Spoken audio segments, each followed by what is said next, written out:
Hello everyone, কেমন আছো সবাই? আশা করি সকলে ভালো আছো। আমিও ভীষণ ভালো আছি। তো আজকে তোমাদের সঙ্গে একটা স্পেশাল রেসিপি শেয়ার করব। তো যাদের বাড়িতে বেবি আছে তো তাদের জন্য এটা ভীষণই উপকারী একটা রেসিপি। আর চিড়া খেলে যে কী গুণ হয় সেটা অবশ্যই ভিডিও শেষে বলবো, কিন্তু প্রথমেই চলো রেসিপিটা দেখে নাও। তো এখানে চিড়েটাকে খুব ভালো করে ধুয়ে নিতে হবে। হতে পারে এটা লাল চিড়ে বা সাদা চিড়ে, তোমাদের যেটা সুবিধা সেটা নিতে পারো। আর এটা কিন্তু আমার মেয়েকে আমার অন্নপ্রাশনের পর থেকেই আমি এটা খাওয়াই।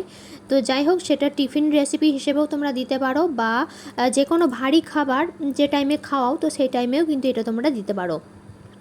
তো চিড়েটাকে কিন্তু ভীষণ সুন্দর করে ধুয়ে নিতে হবে। আর চিড়ের মধ্যে অনেক নোংরা থাকে, সেগুলোকে একটু বেছে নিতে হবে। তো এবার আমি গ্যাসের মধ্যে বসিয়ে দিয়েছি কিছুটা পরিমাণ জল। তো সেটাকে খুব ভালো করে গরম করে নেব, তারপর ধুয়ে রাখা চিড়েটা এর মধ্যে দিয়ে দেব। তো তারপর ভালো করে ফুটিয়ে নেব। যে কোনো একটা চামচ বা কিছুর সাহায্যে একটু নাড়াচাড়া করে নিয়ে ভালো করে ফুটতে দেব। আর এদিকে আমি আগের দিন রাত্রির থেকে ভিজিয়ে রেখেছিলাম খেজুর। তো এখানে 2 বা 3টে খাবারের যেরকম পরিমাণ নেবে সেরকম অনুযায়ী তোমরা খেজুরটা ভেজাতে পারো। আমার মেয়ে যেরকম খায় আমি সেটাই কিন্তু করেছি। তো এখানে 2টো খেজুরকে আমি আগে থেকে ভিজিয়ে রেখেছিলাম। তো খেজুরটাকে আমি এখন এটাকে হাত দিয়ে ম্যাশ করে নেব। খেজুরটাকেও ভালো করে ধুয়ে নিতে হবে। তো ধুয়ে নেওয়ার পর হাত দিয়ে খুব ভালো করে ম্যাশ করে নেব। তো প্রত্যেকটা বাবা মাই চায় তার বাচ্চা একটুখানি গোলুমলু হোক, একটু সুস্থ থাকুক, ভালো থাকুক। আর সেই জন্যই বিভিন্ন রকম আমরা রান্নাবাড়া করতে থাকি, কিন্তু এখনকার বাচ্চারা দেখবে কোনো কিছুই ভালো করে খেতে চায় না। তাই বিভিন্ন রকম মানে ঘুরিয়ে ফিরিয়ে খাবার দিতে হয়। তো সেই জন্যই আমিও এগুলো কিন্তু করতেই থাকি। তো আমার মেয়ে যেটা খায় আমি ওকে সেটাই করে খাওয়াই। তো যাই হোক, চলো হাত দিয়ে খুব ভালো করে ম্যাশ করে নেব। তো ম্যাশ করে নেওয়ার পর চিড়েটার মধ্যে আমি এটাকে মিশিয়ে দেব। তো চিড়েটা দেখো এদিকে ফুটতে শুরু করে দিয়েছে, আর একটুখানি ফুটে গেলে এটার মধ্যে আমি দিয়ে দেবো। আর এটা করতে কিন্তু খুব একটা ঝামেলার কিছু নেই, যে খুব তাড়াতাড়ির মাঝখানেও কিন্তু করা হয়ে যায়। আর বাচ্চারা যেটা খেতে চায় সেটা তাড়াতাড়ি হোক বা হাজার কাজ হোক, তার মাঝখানে কিন্তু ঠিক আমাদের করে নিতেই হয়, আর করতে ভালোও লাগে। তো যাই হোক, চলো এদিকে দেখো চিড়েটা কিন্তু ভালো করেই ফুটে গেছে। এবার আমি ওর মধ্যে খেজুরটাকে এখানে অ্যাড করে দেব।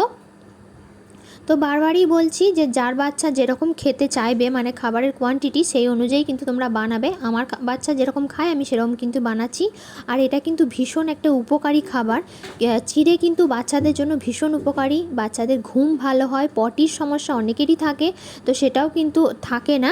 আর চিড়ে খেলে কিন্তু পেটেরও কোনো গণ্ডগোল থাকে না। আর বেবির ওজন বাড়ানোর জন্য তো একটা একদম উপাদেয় খাবার।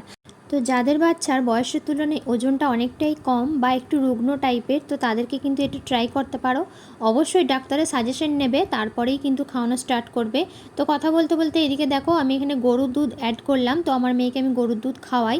তো যারা গরুর দুধ খাওয়াও না তারা কিন্তু অবশ্যই তোমরা ফর্মুলা মিল্ক অ্যাড করতে পারো। আর এখানে আমি দিচ্ছি তাল মিছরি। তো আমার মেয়েকে আমি নুন বা চিনি কোনো জিনিসটাই 1 বছরের আগে দিই না।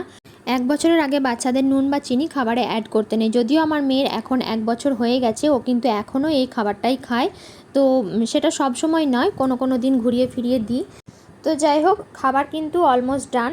তো চলো এবার এটাকে ঠান্ডা করে নেব। তো এবার খাইয়ে দেবো। তো চলো বন্ধুরা, ভিডিওটা কেমন লাগলো অবশ্যই কমেন্টে জানিও। যাদের বাড়িতে বেবি আছে তারা অবশ্যই এটা ট্রাই করতে পারো। ভালো লাগলে অবশ্যই লাইক কমেন্ট শেয়ার করে দিও। তো চ্যানেলে নতুন বন্ধু হয়ে থাকলে চ্যানেলটা সাবস্ক্রাইব করে নিও। ফিরে আসবো নেক্সট কোনো ভিডিও নিয়ে। ভালো থেকো সবাই।